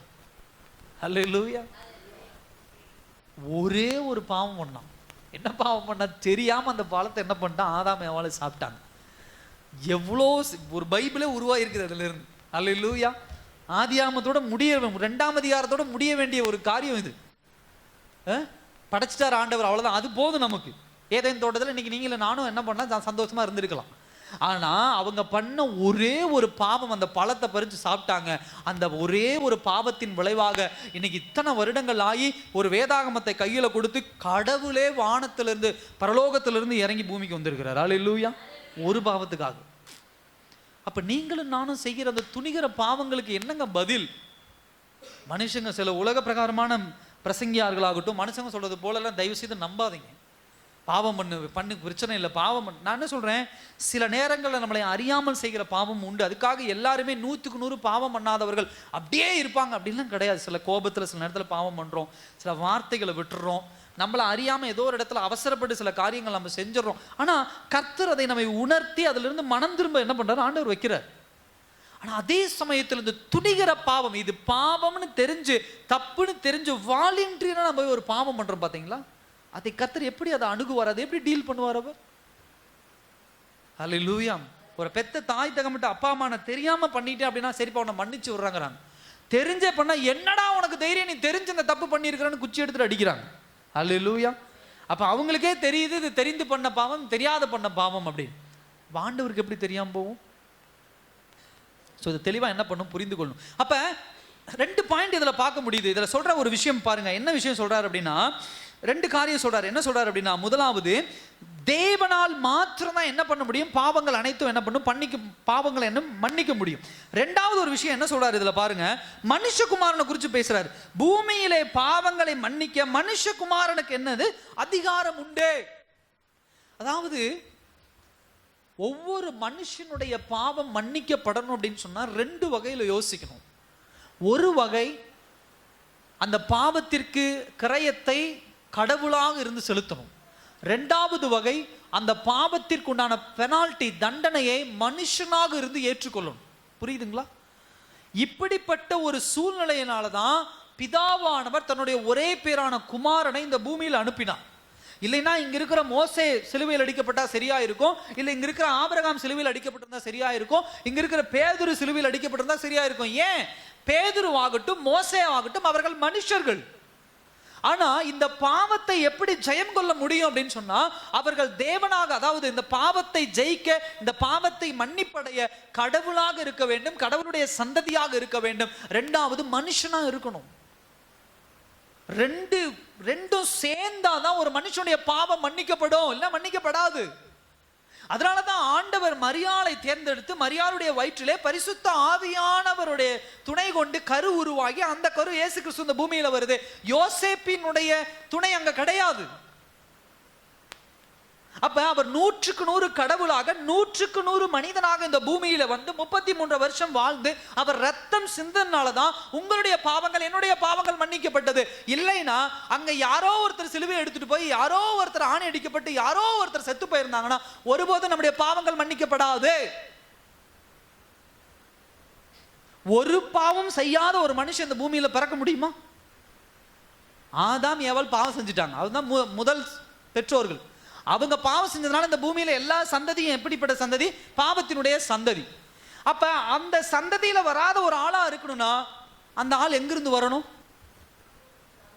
அல்லேலூயா. அவ்வளவுதான், வேற வாய்ப்பே இல்லை. குரங்கிலிருந்து வர முடியாது, யானைக்குட்டியிலிருந்து வர முடியாது, பூனைக்குட்டியிலிருந்து வர முடியாது, மனுஷனா வர முடியாது. First point. 2வது பாயிண்ட், ஒரு மனிதனுடைய பாவத்தை பெனால்ட்டியா தண்டனையா ஏற்றுக்கொள்ளணும்னா இந்த உலகத்துல யார் இருக்க முடியும்? ஒரு மனுஷனுடைய தண்டனையை ஏற்றுக்கொள்ள இந்த உலகத்துல வேற யாரால முடியும்? இன்னொரு மனுஷனால தான் முடியும். ஆமாவா இல்லையா? என் தண்டனை இந்த செவுத்து மேல நான் வச்சுக்க முடியுமா? என் தண்டனை வெளியே ஏதோ நாய் போயிட்டு இருக்குது, நான் பண்ண பாவத்துக்கெல்லாம் அந்த நாய் மேல என்ன பண்ணுங்க என் தண்டனையை வச்சுக்கோங்கன்னு சொல்ல முடியுமா? முடியாது. இல்ல ஃபேன் மேல வச்சுக்கோங்க, இல்ல மரத்து மேல வச்சுக்கோங்கன்னு சொல்ல முடியாது. அப்ப இந்த கான்செப்டுக்காக தான் ஒரு மனுஷன் ஒரு மனிதனாக இருந்தாதான் ஒரு பாவத்தினுடைய தண்டனையை, ஒரு பெனால்ட்டியை இன்னொரு மனுஷன் ஏத்துக்க முடியும். இன்னைக்கு உலகப்பூர்வமா சில பிரச்சனைகள் வருது. இயேசு கிருபையினால் விசுவாசத்தின் மூலம் பாவ மன்னிப்பை அருளுகிறார். அல்லேலூயா. என்னங்க? விசுவாசத்தின் மூலமாக. நல்லா கவனிங்க, இந்த இடத்துல என்ன ஆகுது அப்படின்னு சொன்னா, எல்லோரும் என்ன பண்றாங்க, அந்த 4 பேரும் என்ன பண்றாங்க, அந்த மனுஷனை உள்ள என்ன பண்றாங்க, இறக்குறாங்க. அப்படி இறக்கும் போது இவனுடைய பாவங்கள் மன்னிக்கப்பட்டது. அப்ப அந்த வசனத்தை பாருங்க, 20ஆம் வசனத்தை பாருங்க. அவர்களுடைய விசுவாசத்தை அவர் கண்டு திமிர்வாதக்காரனை நோக்கி, மனுஷனே உன் பாவங்கள் உனக்கு என்ன பண்ணுச்சு, மன்னிக்கப்பட்டது என்றார். இன்னைக்கு உங்களுடைய பாவங்கள் என்னுடைய பாவங்கள் மன்னிக்கப்படணும்னா என்ன பண்ணணும்?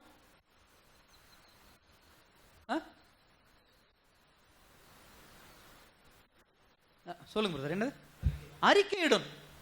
என் பாவத்தை குறித்து நான் என்ன பண்ணும், தேவ சமூகத்துல அறிக்கையிடணும். ஆனா இந்த வசனத்தை நீங்க வாசிக்கும் போது 20ஆம் வசனத்துல அவருடைய விசுவாசத்தை அவர் கண்டு திமிர்வாதக்காரனை நோக்கி, மனுஷனே உன் பாவங்கள் உனக்கு மன்னிக்கப்பட்டது அப்படிங்கிறது. அவங்க அறிக்கையிட்டானா? அப்படி எப்படி பாவத்தை ஆண்டவர் மன்னிக்கலாம்? நம்மளதான் சொல்லியிருக்கிறாருல, பாவத்தை ஆண்டவர் என்ன பண்ணணும், நீ அறிக்கையிடணும் அப்படின்னு சொல்லி என்ன பண்ணிருக்கணும், சொல்லியிருக்கணும்ல அப்படின்னு சொல்லி. அல்லேலூயா. நல்லா கவனிங்க, தேவனிடத்துல கிட் லீடர் அழிக்க முடிவு பண்ணிட்டார். அப்போ என்னுடைய நண்பன்ட்ட நான் எப்படி மறைப்பேன் அப்படின்னு சொல்லி என்ன பண்ணுறாரு, ஒரு டயலாக் தேவையில்லாமல் என்ன பண்ணுறாரு, ஆபிரகாம்கிட்ட போட்டார். எப்போ அவன்கிட்ட சொல்லிடுறேன்பா அப்படின்னு சொல்லி என்ன பண்ணிடுறாரு, லோத்து இந்த மாதிரி சோதம் குமாரா அழிக்க போகிறேன் அப்படின்ட்டு. உடனே ஆபிரகாம் சும்மா இருந்தாரா, என்ன பண்ண, உடனே தேவனோடு போராட ஆரம்பிச்சிட்டாரு. ஆண்டவரே, இவர் இருக்கிற ஊர் வேற ஊர், ஆனால் அங்கே யார் இருக்கா, இவருடைய அண்ணன் மகன் லோத் அங்கே இருக்கான். அப்போ அந்த லோத்துக்காக ஆண்டவரோடு என்ன பண்ணா, அவன் போராடுறான். 10 பேர் 20 பேர் 100 பேர்லேருந்து வரான், எவ்வளோ பேர்லேருந்து வரான், போராடிட்டு இருக்கிறான். போராடி கடைசியில் ஒரு ஃபேமிலிக்கு வந்து நிற்கிறான். ஆண்டவரே, இவங்க இருந்தாலும் நீங்கள் அழிக்க மாட்டீங்கல்ல அப்படின்னு சொல்லி. இப்போ லோத்து ஏதாவது பண்ணானா லோத்து காப்பாற்றப்படுவதற்கு யாரு பண்ணா? அல்லேலூயா. இந்த மாதிரி நிறைய விஷயங்களை வேதாகமத்தில் நம்ம என்ன பண்ண முடியும், நம்ம பார்க்க முடியும். ஒரு இடத்துல கப்பல் கவிழ்ற மாதிரி இருக்குது. அங்கே அப்போ சொன்னாங்க பவுல் ஜெபிக்கும் போது அதில் எல்லாத்துக்கும் அந்த கப்பல் கவிழாமல் இருக்குது. அதில் பவுல் மாத்திரம் தப்பிக்கல, அந்த கப்பல் இருந்த அத்தனை பேரும் என்ன பண்ணாங்க, தப்பித்தார்கள். ஹல்லேலூயா. அப்ப தெளிவா நீங்க புரிந்து கொள்ள வேண்டும், ஒரு மனுஷனுடைய ரட்சிப்புக்கு விசுவாசம் ரொம்ப முக்கியம். அதே சமயத்தில் அவனுக்காக வேண்டிக் கொள்ளுகிற விசுவாசத்தையும் கர்த்தர் பார்க்கிறார். ஹல்லேலூயா. உங்க மகன் ரட்சிக்கப்படணும் நீங்க ஜெபிக்கிறீங்களா? முதல்ல உங்க கணவர் மாறணும் நீங்க ஜெபிக்கிறீங்களா? உங்க மனைவி மாறணும் நீங்க ஜெபிக்கிறீங்களா? நீங்க பரிசுத்தமா தேவ சமூகத்துல காத்து இருக்கிறீங்களா? நீங்க டபுள் மைண்டடா இரு சிந்தனையோடு இருந்துகிட்டு எப்ப பார்த்தாலும் என் வீட்டுக்காரர் சரியில்லை, என் மனைவி சரியில்லை, என் பிள்ளைகள் சரியில்லை, அவங்க சரியில்லை, இவங்க சரியில்லை, நம்ம குறை பேசிட்டு இருக்கிறோம். ஏன் இந்த 4 பேருடைய விசுவாசத்தை பார்த்து, படுத்து கிடந்தவனுக்குள்ள இருந்த அவனுடைய இந்த தயார் நிலைமையை பார்த்து ஆண்டவர் அற்புதம் செய்யும் பொழுது, ஆபிரகாமுக்குள்ள இருக்கக்கூடிய விசுவாசத்தை பார்த்து லோத்துவை ஆண்டவர் காப்பாற்றும் பொழுது, ஏன் ஆண்டவர் நீங்களும் நானும் இன்னொருவருக்காக ஜெபிக்கும் போது ஒருவேளை அவங்களுக்குள்ள கொஞ்சம் விசுவாசம் இருக்கலாம், இல்லை ஒருவேளை கொஞ்சம் கூட விசுவாசம் இல்லாமல் இருக்கலாம். சில நேரங்களில் கர்த்தர் விசுவாசம் இல்லாமல் இருந்தாலும் அற்புதத்தின் மூலமாக அவர்களை உள்ள கொண்டு வரணும்னு உங்க ஜெபத்தையும் ஏன் ஜெபத்தையும் கேட்டு அவர்களுடைய வாழ்க்கையில் ஆண்டவர் அற்புதம் செய்வார். ஹல்லேலூயா. அதுதான் தெய்வ சத்தியம். ஆனால் இன்னைக்கு என்ன பிரச்சனை அப்படின்னா, இன்னைக்கு நமக்காக மாத்திரம்தான் ஆண்டவர்கிட்ட போராடிக்கிட்டே உட்கார்ந்துருக்கிறோம். மற்றவர்களுக்காக ஜெபிக்கிற மனநிலைமையே இல்லை. மனுஷன், அந்த மனுஷனுடைய சுயநலம்னு ஒன்று இருக்கு பாருங்க, அதுக்கு தயவு செய்து தீனி போடாதீங்க, சாப்பாடு போடாதீங்க. அல்லேலூயா. நான் சொல்றது உங்களுக்கு புரியுதா? சுயநலம் அப்படின்னா அது எப்பயும் உங்களுடைய தேவைகளை குறித்தும் உங்களுடைய சுயத்தை குறித்து யோசிச்சுக்கிட்டே உட்கார்ந்துருக்கும். அப்படி யோசிச்சு நீங்க அதுக்கு தீனி போட ஆரம்பிச்சிட்டீங்கன்னா காலம் ஃபுல்லா சுயநலத்துக்கு நீங்க தீனி போட்டுக்கிட்டு தான் இருக்கணும். ஏன்னா சுயநலம் ஒருபோதும் திருப்தி ஆகாது. அல்லேலூயா. செல்ஃபிஷ்னஸ் ஒருபோதும் சாட்டிஸ்ஃபை ஆகாது. இன்னைக்கு சின்ன வீடா இருந்தா போதுங்க, நாளைக்கு அது 2 ரூம் ஆகணும்னு கேட்கும், நாளைக்கு அதை மாட மாளிகை மாற்றணும்னு கேட்கும், மாட மாளிகை மாற்ற அப்பாடா எல்லாம் கட்டி முடிச்சாச்சு, அதுக்கு முன்னாடி ஒரு ஷெட்டு போடணும், அதுக்கப்புறம் ஒரு கார் வாங்கணும்னு கேட்கும், அதுக்கப்புறம் இதை வாங்கணும், எல்லாம் வாங்கியாச்சு அப்படின்னா பிஸ்னஸுக்கு மைண்டு போயிடும். பிஸ்னஸில் இந்த இடத்துக்கு வரணும், அந்த இடத்துக்கு வரணும், இவ்வளோ செலவு பண்ணி ட்ரெஸ்ஸை குறித்து எதுலையுமே சாட்டிஸ்ஃபைட் ஆக முடியாது. அப்போ தெய்வ சமூகத்தில் எப்பயும் உங்கள் சுயநலத்துக்கு தீனி போடுற ஜபத்தை நீங்கள் பண்ணிக்கிட்டே இருந்தீங்கன்னா ஒருபோதும் அது உங்களை திருப்திப்படுத்தாது. உங்களுடைய ஜபமும் ஒரு சம்பூர்ணமாய் முழுமையாக இருக்காது. இப்போ உதாரணத்துக்கு இந்த 4 பேருக்கும் 1000 தேவைகள் இருந்திருக்கலாம். அல்லேலூயா. யோசிச்சு பாருங்க, இவனை தூக்கிட்டு திமிர்வாதக்காரனை தூக்கிட்டு வந்த 4 பேருக்கும் என்ன இருக்கும், 1000 தேவைகள் இருந்திருக்கும். அவன் குடும்ப பிரச்சனை ஒன்று இருந்திருக்கும், அவன் குடும்பத்தில் யாராவது உடம்பு சரியில்லாமல் இருந்திருப்பாங்க, அவனுக்கு பண தேவைகள் ஏதாவது இருந்திருக்கும். அப்போ அந்த சமயத்தில் கொண்டு போய் வச்சு டக்குன்னு தள்ளிவிட்டு இவன் போய் நின்றுக்கலாம். தேங்க அப்பா ஆண்டோட சோகம் கிடைக்கும் போல, நீ சும்மாற முதல்ல, ஏங்க ஐயா என் மனைவிக்கு இந்த பிரச்சனை இருக்குது, சரி பண்ணுங்க ஐயா, எனக்கு இந்த பிரச்சனை. அவன் சுயநலத்தை விட்டு என்னைக்கு திமிர்வாதக்காரனுக்காக அவனுக்காக அவங்க 4 பேரும் முயற்சி செய்து எடுத்தாங்க பார்த்தீங்களா ஒரு ஸ்டெப்பு. அதை தான் இந்த இடத்துல பார்க்க முடியுது. அவர்கள் என்ன பண்ணுறாரு, 20ஆம் வசனத்தில் அவருடைய விசுவாசத்தை அவர் கண்டு திமிர்வாதக்காரனை நோக்கி. ஹல்லேலூயா. எஸ், உங்களுடைய ஜெபம் ரொம்ப முக்கியம். தேவனுக்காக பரிந்து நிற்கிற காரியங்கள் ரொம்ப முக்கியம். எஸ், உங்களுடைய தேவைகள் உண்டு. சில பேர் சொல்றது, உங்களுக்கு என்ன பாஸ்டர் நீங்க எல்லாம் சொல்லிட்டு போயிடுவீங்க, என் பிரச்சனை எனக்கு தானே தெரியும், என் குடும்ப பிரச்சனை எனக்கு தானே தெரியும், என் தேவைகள் எனக்கு தானே தெரியும், சொல்லிட்டு போறது உண்டு. நான் இல்லைன்னு நான் சொல்லலை, அது இருக்கட்டும் ஒரு புறம். ஒரு தடவை ஆண்டவர்கிட்ட ஜெபிச்சு ஆண்டவர் கையில் கொடுத்துருங்க, கர்த்தர் வாய்க்க செய்வார். அதுக்கு நீங்கள் தயாராக இருக்கணும், கர்த்தர் வாய்க்க செய்ய. அதை விட்டுட்டு அடுத்து கிளம்பி வரணும். நம்ம ஊருக்காக ஜெபிக்கணும், நம்முடைய தேசத்துக்காக ஜெபிக்கணும், நம்முடைய ஜனங்களுக்காக ஜெபிக்கணும், எதிர் வீட்டுக்காரருக்காக ஜெபிக்கணும், நம்ம சுற்றி உள்ளவர்களுக்காக ஜெபிக்கணும். நம்ம கண்களில் எத்தனையோ வியாதி உள்ளவர்கள் கண்களில் படுறாங்க. எத்தனையோ பேர் உங்ககிட்ட புலம்பலோடு வராங்க, என் குடும்பத்தில் இந்த பிரச்சனை இருக்குதுன்னு. கேட்டுட்டு கிண்டல் பண்ணுறதுக்கு இல்லை, கேட்டுட்டு சிரிக்கிறதுக்கு இல்லை, கேட்டுட்டு நகைக்கிறதுக்கு இல்லை, கேட்டுட்டு அதை குறிச்சிட்டு உச்சி கொட்டுறதுக்கு கிடையாது. கர்த்தர் ஏன் அவங்களை உங்ககிட்ட கொண்டு வரார்? அவர்களுக்காக ஜெபிங்க, ஜெபித்தவருடைய சுவிசேஷம் சொல்லுங்க. கர்த்தர் அற்புதம் செய்து அவர்களை தேவனுக்குள்ளாக, தேவ சாம்ராஜ்யத்துக்குள்ளாக ஆண்டவர் கொண்டு வருவார். அல்லேலூயா. சாக்ரிஃபைஸ் பண்ணுங்க. கடைசி ஒரு பாயிண்ட் சொல்லி நான் முடிக்க விரும்புகிறேன். தலைப்புக்கு நேரம் வருவோம். நாம் யார்? இந்த இடத்துல ரொம்ப முக்கியமான 2 குரூப்பை நம்ம பார்த்துட்டோம். அதாவது முதலாவது அந்த மனுஷன், அடுத்தது அவனை தூக்கிட்டு வந்தவங்க. அடுத்த ஒரு கூட்டம் யார் என்று சொன்னால் இந்த குறை பேசுகிற கூட்டம். அல்லேலூயா. இந்த குறை பேசுகிற கூட்டம் எங்கேயுமே என்னது உண்டு. இந்த லூக்கா பார்க்குறோம், அழகாக ஒரு கான்ட்ராஸ்ட், ஒரு வித்தியாசத்தை கொடுத்துருக்கிறாரு. குறை பேசுகிற பரிசேயர்கள், அதே போல உதவி செய்கிற நண்பர்கள். அல்லேலூயா. இந்த 2 பேர் ரொம்ப முக்கியம். இன்னைக்கு தேவ பிள்ளைகளே, நீங்களும் நானும் எந்த இடத்துல நிற்கிறோம்? குறை பேசுகிற கூட்டத்தில் நிற்கிறோமா, இல்லை இந்த மனிதனுக்காக பரிந்து பேசுகிற ஒரு கூட்டத்தில் நிற்கிறோமா? அல்லேலூயா. குறை பேசுகிற கூட்டம் அது ஒரு குரூப் இருந்துக்கிட்டு தான் இருக்கும். அது குறை பேசிக்கிட்டே தான் இருக்கும். அதை குறித்து நம்ம பதில் சொல்ல தேவையில்லை. அதுக்கு யார் பதில் சொல்லுவா? அல்லேலூயா. தேவன் பதில் சொல்லிட்டு போகிறார். நம்ம உட்காந்து அதுக்கு பதில் சொல்ல வேண்டிய அவசியம் கிடையாது. இன்னைக்கு உலகப்பூர்வமாக பார்க்குறோம். இன்னைக்கு கிறிஸ்டியானிட்டியில் பார்க்குறோம், நிறைய பிரச்சனைகள் இருக்குது. போதகர்கள் சரியில்லை, கள்ள உபதேசங்கள், இதெல்லாம் நிறைய இருக்குது. நான் என்ன சொல்கிறேன், இன்னைக்கு இருக்கக்கூடிய சில ஊழியக்காரர்கள் சபைகளில் அவங்களுக்கு உட்காந்து பதில் சொல்லிட்டு உட்காந்துருக்காங்க. நீ சரியில்லை, உன் குடும்பம் சரியில்லை, உன் மனைவி சரியில்லை, நீ பண்ணுற ஊழியம் சரியில்லை, நீ நம்ம காரு வாங்கி கொடுத்து, இப்போ ஏதோ பிரச்சனை ஒன்று ஓடிட்டு இருக்குது. கொஞ்ச நாளுக்கு முன்னாடி ஒரு பாடகரை பற்றி கொஞ்ச நாள் ஒரு பிரச்சனை ஓடிச்சு. இப்போ வேற ஒரு போதகரை பற்றி ஒரு பிரச்சனை. நமக்கெல்லாம் தேவையா? அல்லேலூயா. இப்போ நீங்கள் இங்கே எல்லாம் வந்திருக்கிறீங்க, நான் அவரை திட்டிக்கிட்டு இங்கே உட்காந்து பேசிகிட்டு இருந்தால் உங்களுக்கு என்ன பிரயோஜனம் அதில்? அல்லேலூயா. இப்போ உங்களை எம்பவர் பண்ணணும், உங்களுக்கு சத்தியத்தை நான் கொண்டு போகணும், உங்களுக்கு வேத வசனத்தை கொடுக்கணும், கர்த்தர் உங்களை நடத்தணும். சென்னையில் ஒரு பாஸ்டர் இப்படி பண்ணிட்டு இருக்கிறார், தேவையாது? அவருடைய தனிப்பட்ட வாழ்க்கையில் அவர் என்னமோ பண்ணிட்டு போறாரு, ஏதோ பண்ணிட்டு போறாரு, அது என்னமோ அது ஆண்டவர் பார்த்துட்டு போறாரு. உபதேச கோளாறுகள் இருந்தால் அதை வேணா நம்ம எக்ஸ்பிளைன் பண்ணலாம். இல்லை இந்த உபதேசம் தவறான உபதேசம், நம்ம தேவ சத்தியத்தின் பிரகாரம் தான் நம்ம அணுகணுமோ தவிர அவங்களுடைய தனிப்பட்ட காரியத்தை குறிச்சோ, அவங்கள உட்காந்து குறை பேசிக்கிட்டோ, அவங்கள வல்கரான வார்த்தைகளை சொல்லி திட்டிக்கிட்டோ, இதில் நமக்கு இன்னைக்கு ஒரு கூட்டம் இப்படி எழும்பி நிற்கிறாங்க. அதுக்கு தீனி போடுற மாதிரி ஒரு கூட்டம் அதை சிரிச்சுக்கிட்டும், சில பேர் அதில் அப்படியே வெகுண்டு எழுந்து அந்த பிரசங்கத்தை கேட்டுட்டு என்ன பண்ணுறாங்க, உட்காந்துருக்காங்க. நான் சொல்லுவேன், அது நமக்கு தேவையில்லை. ஆண்டவர் சொன்ன மாதிரி உலகம் முழுவதும் ஆதாயப்படுத்தினாலும் உன்னுடைய ஆத்மாவை நஷ்டப்படுத்திக்கணும், உனக்கு என்ன லாபம்? அப்போ நான் என்ன கேட்குறேன், ஏன் ஆத்மாவை நான் என்ன பண்ணும், எப்படியாவது எங்கே கொண்டு போகணும்?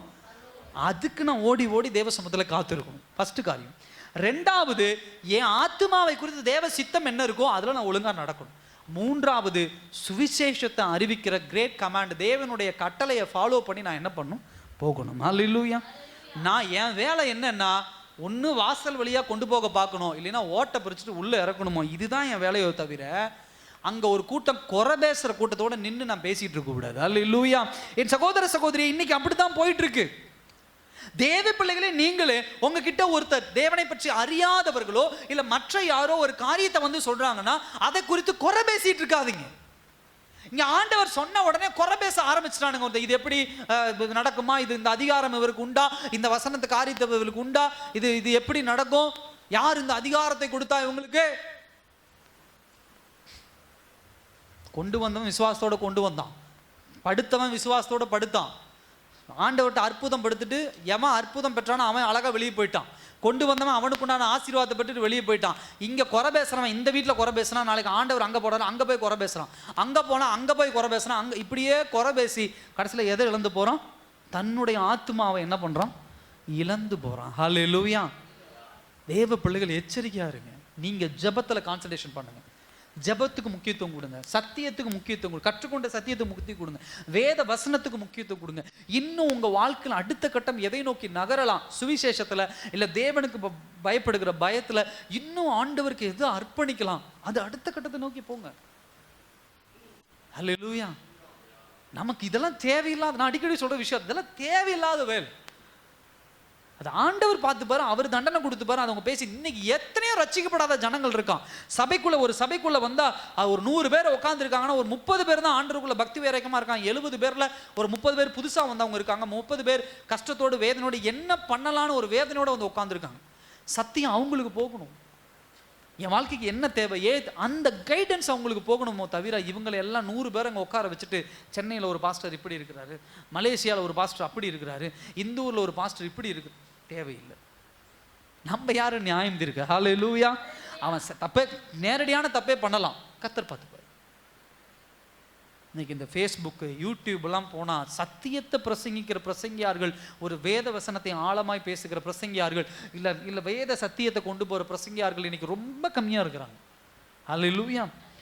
இன்னைக்கு ரொம்ப கம்மியாக இருக்கிறாங்க. தாவீதை பற்றி பேச ஆள் இல்லை, யோசேப்பை பற்றி பேச ஆள் இல்லை, பேதுருவை பற்றி பேச ஆள் இல்லை, அதே மோசேயை பற்றி பேச ஆள் இல்லை, இயேசுவை பற்றி பேச ஆள் இல்லை. மனுஷனை பற்றி பேசி என்னங்க பிரயோஜனம்? நாம் யாரு? குறை பேசுகிறவங்களாம் நிற்கிறோமா, இல்லை ஓட்ட பிரித்து இறக்குறவங்களா இருக்கிறோமா? அல்லேலூயா. இயேசு கிட்ட நெருங்கணும், அவனை எப்படியாவது ஆண்டவர்களை கொண்டு போய் சேர்த்தணும். அதுக்கு ஓட்ட பிரிக்கலாமா, கதவை உடைக்கலாமா, செவுத்தை உடைக்கலாமா, எதை தியாகம் பண்ணலாம், இதுதான் என்னுடைய நோக்கமாக இருக்கணும். அல்லேலூயா. வேற எந்த நோக்கமும் எனக்குள்ள என்ன பண்ணக்கூடாது, இருக்கக்கூடாது. அல்லேலூயா. இந்த அற்புதத்தில் கற்றுக்கொள்கிற பாடம் அதுதான். நான் யாரு? நீங்க ரட்சிக்கப்படலையா? ரட்சிக்கப்படுறதுக்கு என்ன? இயேசு கிறிஸ்து பாவம் மன்னிக்கப்படணும், அவரால் மாத்திரம் தான். அந்த சத்தியத்தை எடுத்துக்கோங்க. ஐயா, அவர் ரட்சிக்கப்பட்டு கொஞ்ச நாளாக என்ன பண்ண வந்துட்டு இருக்கிறேன். விசுவாசம் எவ்வளவு முக்கியம் பார்த்துட்டோம். ஒரு டீம் எஃபர்ட் எவ்வளோ முக்கியம் பார்த்தோம். அடுத்தது என்ன? ஒரு சுவிசேஷம் சொல்றதுக்கு என்னென்ன விஷயங்கள் செய்யணும் அதை பார்த்தோம். இந்த அற்புதத்தில் கடைசியாக என்ன பார்த்தோம்? குறை பேசுகிறவங்க கூட்டத்தோட போய் நிற்கக்கூடாது. ஆண்டவர்கிட்ட அதாவது ஆண்டவர் சமூகத்தில் ஆத்துமாக்களை சேர்க்குற ஆளா இறங்கி வேலை செய்கிறவங்களா நின்றுட்டு இருக்கணும். அல்லேலூயா. சுவிசேஷத்தை அறிவிக்கிற பிள்ளைகளாக இருக்கணும்.